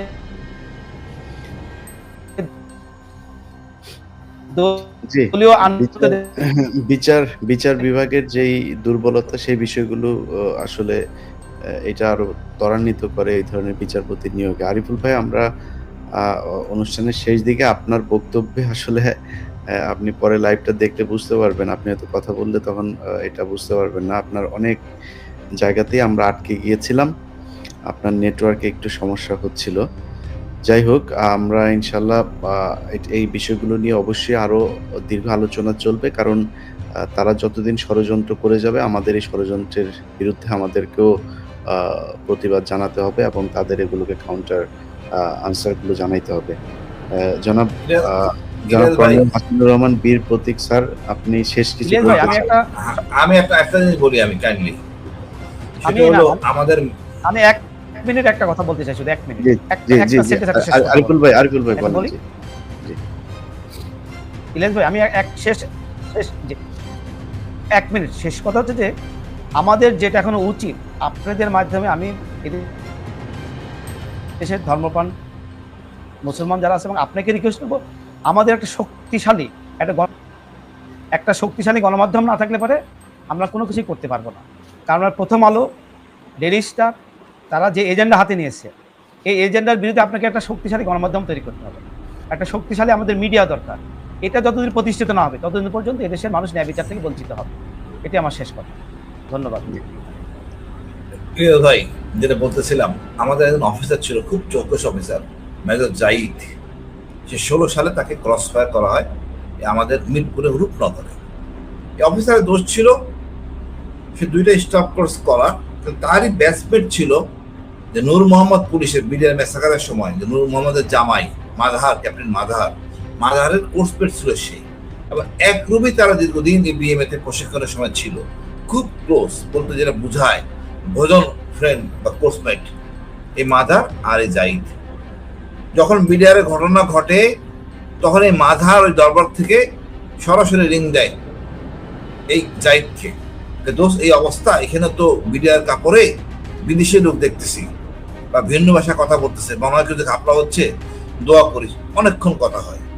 এই জিনিসটা জাহিদ পুরো বগুড়া ক্যান্টনমেন্টে প্রচার করে, এমন সেটা আগে টার্গেটে রাখা হয় কখন তাকে মারা হবে। আলটিমেটলি জাহিদ স্টাফ কোর্স করে, ভালো করার জন্য কানাডাতে যায়, কোর্স করে আসে, বিএম হিসেবে সিলেটে পোস্টিং হয়, সে অবসরে যায়। তখন তারা তাকে পরিকল্পনা করে, ভাবিও বুঝতে পারে আসলে এখানে কোনো নিরাপত্তা নাই, এখানে থাকা যাবে না, সে মোটামুটি এটাকে ক্লোজ করে যে আর্মিতে থাকবো না। দুইটা স্টাফ ক্রস করার পর কোনো অফিসার সাধারণত তাকে ছাড়ে না। সে বুঝতে পারছে আর্মির কোনো ভবিষ্যৎ নাই, আর্মি দিয়ে কোনো লাভ হবে না, এটা আসলে অন্যরকম আর্মি, এখানে মূল্যায়ন নাই। তার ভালো কেড়ে থাকার পর সে অবসরে যায়। তাকে, সে ছিল রূপনগরের বাসা, সে সন্দেহ হচ্ছিল তাকে ফলো করতেছে। প্রথমে বাসা নেয় সে উত্তরাতে, ওখান থেকে চলে আসে রূপনগর মিরপুরে, এখানে ফলো করে সে ভাবি সহ চলে যায় আজিমপুরে। তো বাসা কিছু গুরুত্বপূর্ণ জিনিস ছিল, দুইটা বাচ্চা ওই মাল নিতে আসলে ওই বাড়ির কেয়ারটাকে রিং করে দেয় যে আইসে, বাসা বাইরে তালা দিয়ে রাখে। সেই তালা দেওয়া ছিল অনেকক্ষণ, তারপর পরিকল্পিত ভাবে তাকে নির্মমভাবে হত্যা করে, কিন্তু প্রকাশ করে যে তাকে মারা হয়েছে। গোলাগুলি অবস্থা শোনার পর সেনাবাহিনীর গোয়েন্দা টিমের একটা অফিসার ওখানে হাজির হয়, তার সাথে ওইখানকার অফিসারের ঝগড়া হয়, হাতাহাতি হয়, পরবর্তীতে কোর্ট অফ ইনকোয়ারি হয়, এবং ওই অফিসারের লাশটা ওই ভাবিকে দেওয়া হয় না, ভাবি দেখতেও পারেন লাশটা কোথায় আছে তাও বলা হয় না। পরবর্তীতে ভাবি নিরাপদে আশ্রয়ের জন্য আজিমপুরে ভাবিকে মারতে পারে, ভয়ে আতঙ্কে ভাবি দুইটা বাচ্চা নিয়ে চলে আসে আশকোনাতে, ওইটাও জঙ্গি নাটক করা হয়। সে আশকোনা থেকে ভাবিকে ঘিরে রাখছে এই মনির। তখন ওই সময় এই জাহিদ ভাবির ভাই, তার সাথে ওই অফিসারের যোগাযোগ হয়, যখন ওই হাতাহাতি হয়, দুলাভাই মারা যায়, জাহিদ মারা যায়, পরিচয় হয়, নাম্বার নেওয়া হয়। তখন ভাই বলছে যে কখনো বিপদ হয় ভাবির, ওনাকে যেন রিং করে। রাতে বেলা বাসাটা ঘিরে রাখে, ভাবি ওই অফিসারকে রিং করে, অফিসার সকালে বেলায় হাজির হয়ে যায় এই আশকোনাতে। তার সামনে তখন বাক বাতণ্ড চলে, তারা চাচ্ছিল ঘরে থাকা অবস্থায় হত্যা করবে। তখন ভাবিকে ওইভাবে ঘরে থেকে বের করে নিয়ে আসা হয়, বাকিদেরকে মেরে ফেলা হয়। এই মনির করে কাজটা। এই ভাবিকে 1 বছরের বাচ্চা সহ তাকে জেলে পাঠানো হয়। আমরা এটা চেষ্টা করতেছি এটাকে গুম মামলা একটা হত্যা মামলা করার জন্য আইসিডিতে ট্রাইং হার্ড। এখন সেনাপ্রধান আমি মনে করবো একটা ভালো একটা পবিত্র কাজ করছে, অন্তত ভাবিকে ক্যান্টনমেন্টে আশ্রয় দিছে, বাচ্চাদের স্কুলে ভর্তি করে দিছে, 50 লাখ টাকা দিছে। মানে এতদিন করতে পারেনি সেনাপ্রধান। দেখেন অবস্থাটা কোন অবস্থায় ছিল, যে কেউ যে কথা বলবে হাসিনার উপরে, ফ্যাসিস্টের উপরে, বা তার স্থিতির উপরে, বলা যাবে না সবাই আমরা জঙ্গি, আপনি কথা বলবেন আপনি জঙ্গি। কতটা নিচে নামতে পারে একটা বাহিনী, যে বাহিনী তার স্বামী পায় নাই। এই বিষয়ে একটা জিনিস বলতে চাই আমি, না আমি এটা শেষ করিনি ভাই, বলেন। এই জাহিদ দাবিকে এই মামলা দুই না, এই জাহিদ দাবিকে মামলাটা না হলিহাটিদের বলতেছি না ভাই, ছিলাম ভাই, আমি এটা শেষ করিনি। এই ভাবিকে আলটিমেটলি 2 বার জেলে পাঠানো হয়। এখন আল্লাহর রহমত ভালো আছে, আমরা মামলাটা নিয়ে কাজ করতেছি। বাট কতটা দেশ, আমরা সেনাবাহিনীও নিরাপদ ছিলাম না, আমাদের ভাবিরাও নিরাপদ ছিল না, কিন্তু আমাদের এই জেনারেল যারা আমাদের দায়িত্বে ছিলেন তারা কতটা অপরাধ ছিলেন এবং কতটা অনৈতিক ছিলেন, কথা বলতে পারেন নাই, দেশটাকে পুরো জিম্মি করেছিল। আমরা বুঝতেছি আজকে আমরা স্বাধীন হয়ে 5 আগস্ট পরে কতটা আমরা স্বাধীন। হলিহাটিদের বলতেছেন ভাই, হলিহাটিদের ঘটনা ঘটার আগে সিএমএইচে অ্যাম্বুলেন্স রেডি করা ছিল, সাভার থেকে অ্যাম্বুলেন্স নিয়ে আসা হয়েছে, যে একটা ঘটনা ঘটবে রেডি থাকো। ওটাও ছিল পরিকল্পিত হত্যাকাণ্ড। প্রত্যেকটা জঙ্গি নাটকে তদন্ত করতে হবে, এটাই ছিল হাসিনা মানে দাঁড়ায় থাকার একটা মাইন্ড ফলো। এটা ভাঙতে হবে, জঙ্গি নাটকগুলো যে নাটক, এটা প্রকাশ্যে আনতে হবে। আমি বললাম যে ফারুকি ভাই সিনেমা করে, ওনার এগুলি নিয়ে সিনেমা করা উচিত। উনি একটা ভালো জায়গায় আছেন, এই নাটক নিয়ে সিনেমা করা উচিত, ভালো প্রচার পাবে।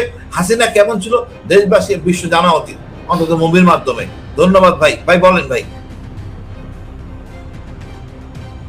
আমি যেটা জাহিদ সাহেব সম্পর্কে আমি জানি, মেজর জাহিদ সম্পর্কে কেন যেহেতু আমি হলি আর্টিজানের মামলার লয়ার ছিলাম, আমি মামলাটা করেছি যে ওনাকে যে নির্মমভাবে আপনি যেটা বললেন পল্লবীকে, শুধু ওনাকে না তো, এই হলি আর্টিজানের ঘটনার পরে গভর্নমেন্ট যাদেরকে থ্রেট মনে করছে, মেজর জাহিদ শাহ শুরু করে অনেকে মেরে ফেলে দিয়েছে, অনেকের ছোট ছোট বাচ্চা মেরে ফেলে দিয়েছে, হাজব্যান্ডদের মেরে ফেলে দিয়েছে।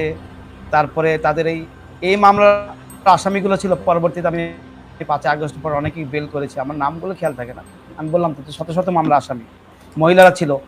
এক ভদ্র মহিলার স্যার বাচ্চা যেখানে বাচ্চা হয়েছে, এবং সে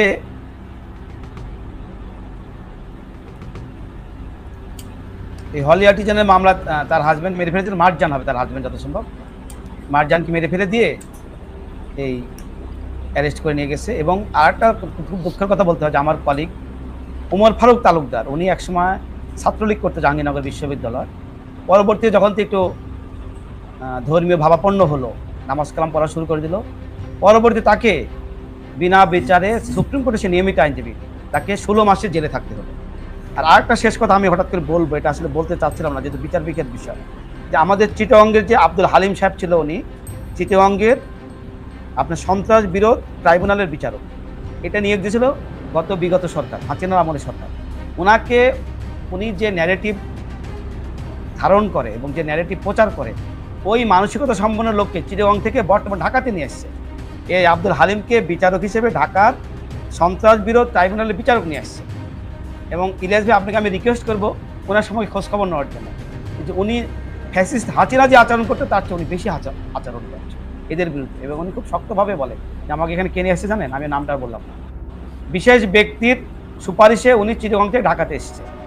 একই অবস্থা আপনি যেমন বলছিলেন সিটিটিসির যে আগের শেপটাই আছে, আপনি হয়তো খেয়াল করবেন যে আমাদের এই যে পয়লা বৈশাখের আগের দিন রাতে যে মহারাজ বা সিটিটিসির, আমি হাসছি, এটা টিভিতে দেখি, এখন ওরা নতুন করে চাচ্ছে, একটা পায়তারা করছে যে বাংলাদেশকে একটা জঙ্গি রাষ্ট্র প্রমাণ করার জন্য। এতে কাদের লাভ হবে? বিশেষ একটা মহলে লাভ আছে, তারা এটা নতুন করে বিভিন্ন নাটক মঞ্চস্থ করতে যাচ্ছে। এবং আমি তো খুব আতঙ্কে আছি যে এটা আসলে কি হবে জানি না। তারা হিজবুত তাহরির নিয়ে সিটিটিসি যে কাজটা করেছে, হিজবুত তাহরির যে কয়জনকে আটক করা হয়েছে, এখানে আগের তালিকা, আগের যে শেখ হাসিনার সময় যাদের নামে তালিকা করা হয়েছিল, সেই তালিকা থেকে হিজবুত তাহরিরের কয়জনকে তারা নিয়ে আটক করে নিয়ে এসছে, যারা এই ঘটনার এজাহারেও নাই, যাদের এই মামলায় অভিযোগে কোথাও তাদের নাম নাই, সেখান থেকে 3জন না 4জনকে আটক করে নিয়ে এসেছে। সো এটা গোয়েন্দা সংস্থা সব পুলিশকে বলে রাখলাম, আপনারা খোঁজ নিয়ে দেখেন। সুমন ভাই। জি, আপনার আজকের যে আলোচনার বিষয়, যে এখন যে চক্রান্তটা হইতেছে, সেক্ষেত্রে আমি একটু জিনিস বলি। আমি সেনাবাহিনীর ইউনিফর্ম বা রক্ত আমার শরীরে আছে তা না। দেখেন 2009 সাল থেকে কিন্তু কোনো রাজনৈতিক দল বা কাউরে আমরা পাই না। যত পতিতা হাসিনা তার স্বৈরাচারের বিরুদ্ধে কথা বলা শুরু করছে কিন্তু সেনাবাহিনীর ভিতর থেকে। আমরা সেনাবাহিনীর কথা বলছি, আমরা মারা গেছি, আমাদেরকে বিরিয়ারে মেরে ফেলা হয়েছে, পরবর্তীতে পর্যায়ক্রমে আমাকে আয়নাঘরে তো 2.5 দিন রাখছিল, তাই না? কেউ কিন্তু এখন জিজ্ঞাসা করে না, আয়নাঘর কমিটির কেউ আমার কাছে আসে নাই, গুম করে জিজ্ঞাসা করে না, কারণ লজ্জা পাবে। তো এভাবে প্রতিবাদ করে আসছে। এবং এখনো জুলাই আগস্ট পরবর্তীতে কিন্তু সেনাবাহিনীর ভিতরে সমস্যাগুলা, সেনাবাহিনীর যদি 1.5 লাখের মধ্যে 15 বা 20 জন খারাপ লোক খুনি থাকে, তাদের ব্যাপারে আমরাই সোচ্চার কথা বলতেছি, বাহিনীর ভিতরে বা একসময় ছিলাম, কথা বলে যাচ্ছি। এই জিনিসটা মিডিয়ার ভিতরে, আপনারা এই যে মিডিয়ার যে মাফিয়াগুলা খুনিগুলা ছিল, ইকবাল সুবহান থেকে শুরু করে বাকিরা, মিডিয়ার এরা কথা বলতেছে, তারা তো ঘুরে বেড়াচ্ছে ভাই। আমি এই যে অ্যাটর্নি আরিফুল ইসলাম, অনেকে ধন্যবাদ জানাই, উনি বিচার ব্যবস্থা বা আইন বিভাগের কার্যক্রম সম্পর্কে অন্তত একজনের কাছ থেকে আমি শুনলাম। নাহলে আমার কাছে মনে হয় বাকি আইনজীবীরা ভুলে গেছেন যে তাদের দায়িত্ব কি। ধরেন এই যে ঈদের আগে 5,600 জন জামিন পাইল, তার মধ্যে 90% আওয়ামী লীগ এবং ছাত্রলীগের লোকরা জামিন পেয়ে গেল। সেটার ব্যাপারে কি কারো কোনো খোঁজ খবর আছে যে এই সন্ত্রাসীগুলা, খুনিগুলা যে জামিন পেয়ে আসলো, তাদের জামিন পাওয়ার যোগ্যতা কি? তাদের কাছে বস্তায় বস্তায় টাকা আছে।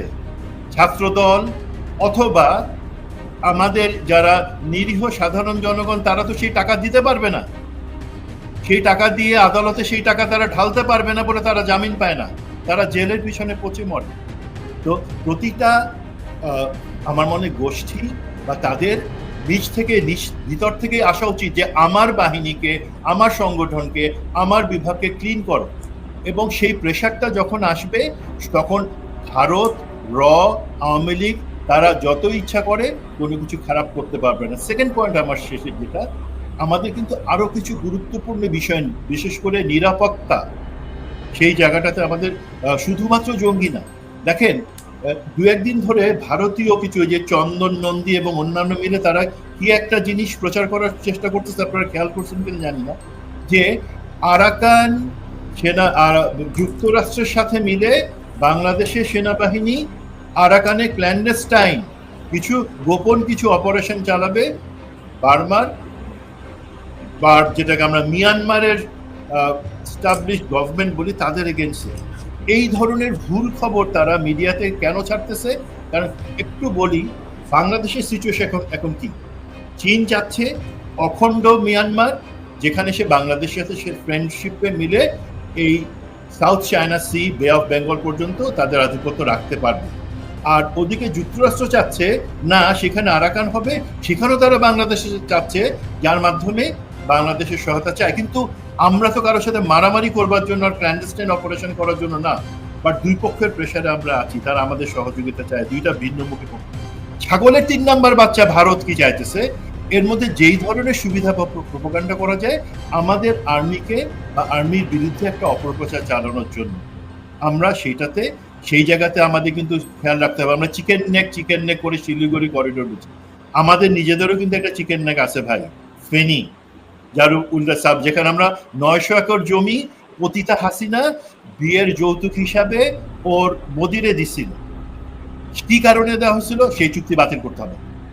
এত স্পর্শগত জায়গায় যেখানে আমরা বলি চিকেন নেক খুব ইজিলি ক্যাপচার করা যায়, আমরা কখনো চিন্তাও করি না, বাট ওদেরও সেই ধরনের চিন্তা থাকলে আমাদের কিন্তু ইকোনমিক জোন, পার্বত্য চট্টগ্রাম বন্দর সমস্ত কিছু হুমকির মুখে।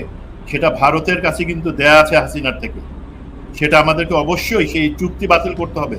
সেটা আমাদের জন্য এখন বর্তমান নিরাপত্তা সমস্যা। কারণ কি, এই জঙ্গির ধোয়া তুলে এই বাংলাদেশ এই করতেছে, আরাকানে এই সমস্ত ধোয়া তুলে তারা করবে কি, আমাদেরকে বিতর্কিত করার চেষ্টা করবে, এবং তখন তারা চেষ্টা করবে, সাহস হবে না বাট চেষ্টা করবে কিন্তু কিছু ধরনের একটা গুড এই সমস্ত দুই জায়গায় পাকানোর জন্য।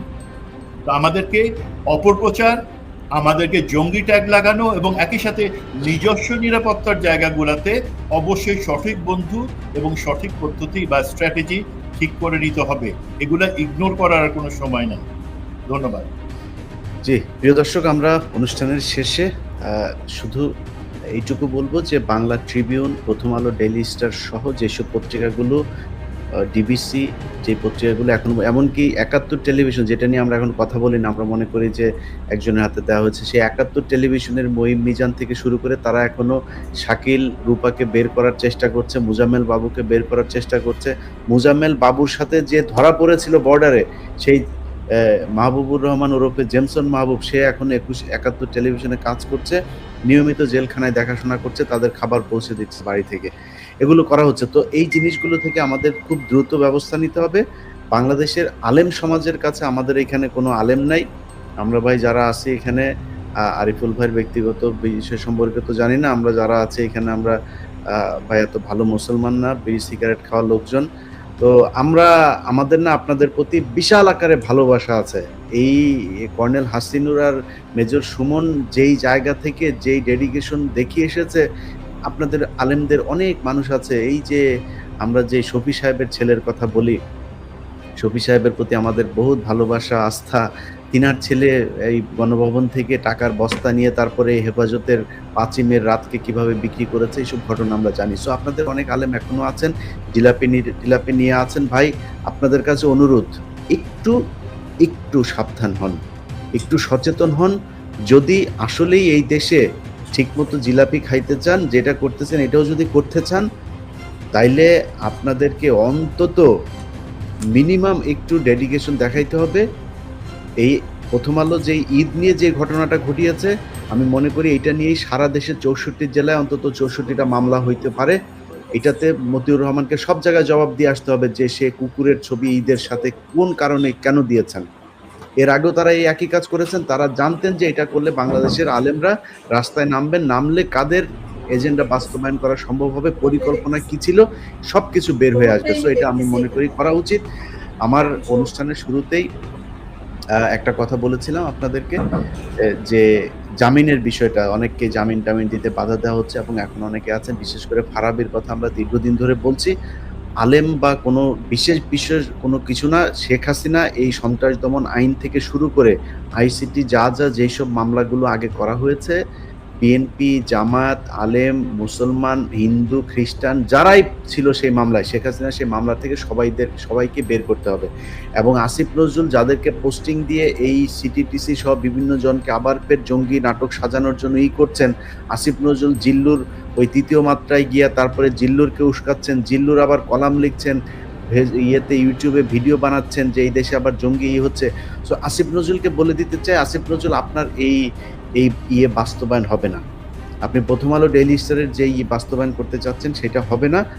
আমি আমার বক্তব্যের এই সুমন ভাইয়ের বক্তব্যের এক জায়গায় বলেছেন যে উনি নিরাপত্তা বিশ্লেষক না। আমি মনে করি এই বাংলাদেশের নিরাপত্তায় যারা কাজ করেছে, মাওলানা ভাসানী বলেছিলেন এই বাংলাদেশের তারাই শ্রেষ্ঠ প্রজন্ম যারা বুঝতে শিখবে যে ভারত আমাদের শত্রু। আমরা সেই প্রজন্ম, আমরা বুঝতে শিখেছি যে ভারত আমাদের শত্রু। আর এই যে গোয়েন্দা সংস্থার সেনাবাহিনীর 2 জন মানুষকে দেখছেন, এরা এই ভারত আমাদের শত্রু বুঝতে পারার কারণেই গুম হয়েছিলেন। খুব লাকিলি জীবন বাঁচিয়ে এসে আজকে আমাদের সামনে কথা বলছেন। সো আপনারাই নিরাপত্তা বিশ্লেষক। এই দেশে আমরা সেই জেনারেল হারুন সহ যাদের নিরাপত্তা বিশ্লেষক হিসাবে 71 টিভি আর সময় টিভিতে কথা বলতে দেখেছি, তারা এই দেশে নিরাপত্তা বিঘ্নিত ঘটিয়েছে। তারাই এই দেশে নিরাপত্তার জন্য হুমকি, মারা গিয়েছে, নাইলে ওর বাড়িঘরে হয়তো এই ছাত্র জনতা আগুন টাগুন লাগাই দিত, বেঁচে গিয়েছে ওই লোকটা। যাই হোক, প্রিয় দর্শক, অনেক সীমাবদ্ধতা নিয়ে কথা বলতে হয়, খুব নিজেও অনেক বিপদ আপদ সামাল দিয়ে তারপরেই করতে। আমার বিরুদ্ধে অনেক অভিযোগ, এখানে আমাকে নিয়ে অনেক আপনার কি বলে তদন্ত হয়েছে, অনেক প্রশ্নের জবাব দিতে হয়েছে এখানকার বিভিন্ন সংস্থার কাছে। আমাকে নিয়ে নানান ধরনের অভিযোগ করতেই থাকে। এই রিসেন্টলিও আমাকে নিয়ে একটা অভিযোগ করেছে, সেটার জবাবও দিতে হয়েছে। জীবনে যদি কোনোদিন কোনো বিপদে পড়ি, বুঝবেন আপনাদের জন্য কথা বলতে যা, তারপরে আমার এইখানে আজকে আরেকজন মানুষ উপস্থিত থাকার কথা ছিল, তিনি যুক্ত হন নাই। যে আলেম টালেম নিয়ে বেশি কথা বলতে গেলে যুক্তরাষ্ট্র যদি আবার সমস্যা করে। ভাই, যদি বিপদে পড়ি বুঝেন আপনাদের জন্য বিপদে পড়েছিলাম। এটার জন্য যদি জীবনে কোনো পানিশমেন্ট, কোনো বড় ধরনের ক্ষতি জীবনের হয়, আল্লাহর কাছে সেটার পুরস্কার চাবো। তারপরে আপনাদের জন্য বলে গেলাম, শুধু আপনাদের কাছে অনুরোধ, এই দেশের আলেম সমাজের কাছে, যদি মনে করেন যে মুসলমানদের জন্য কিছু করতে চান, প্রথম আলো, daily star, Bangla Tribune, Ittefaq, DBC যারা এখন এই মুসলমানদের বিরুদ্ধে ষড়যন্ত্র করছে, তাদের ব্যাপারে দরকার নেই তাদের অফিস ভাঙচুর করতে যাওয়ার, আইনি পদক্ষেপগুলো নেন। যদি ইমান থেকে থাকে, বাংলাদেশের 64 জেলায় একজন করে ইমানদার দেখতে চাই, আগামীকালকে কোর্টে যাবেন, তাদের ব্যাপারে মামলা করবেন। এদেরকে যদি প্রতিহত করা না হয়, প্রিভেন্টিভ কোনো মেজার যদি না নেওয়া হয়, তাহলে তারা আপনার উপরে অ্যাটাক করবে। সো এই অ্যাটাক থেকে বাঁচতে হলে আপনাকে প্রিভেন্টিভ যা নেওয়া দরকার সেটা আপনাকে নিতে হবে। সো সিদ্ধান্ত এখন আপনাদের। আমার জায়গা থেকে যা করার সেটা আমি করে যাচ্ছি। সবাইকে ধন্যবাদ, ভালো থাকেন। ইনশাল্লাহ আবারও এই বিষয় নিয়ে অন্য কোনো দিন আলোচনা হবে। আল্লাহ হাফেজ। আসসালামু এখনকার মতো এ পর্যন্তই। সারা দেশের গুরুত্বপূর্ণ খবর জানতে আমাদের চ্যানেলের সঙ্গেই থাকুন। যদি ভিডিওটি ভালো লেগে থাকে তাহলে লাইক, কমেন্ট আর শেয়ার করতে ভুলবেন না। আর নতুন আপডেট পেতে সাবস্ক্রাইব করুন আমাদের চ্যানেল এবং পাশে থাকা বেল আইকনটি ক্লিক করুন যাতে কোনো আপডেট মিস না করেন। দেখা হবে পরবর্তী ভিডিওতে। ততক্ষণ পর্যন্ত ভালো থাকুন, সুস্থ থাকুন। আল্লাহ হাফেজ।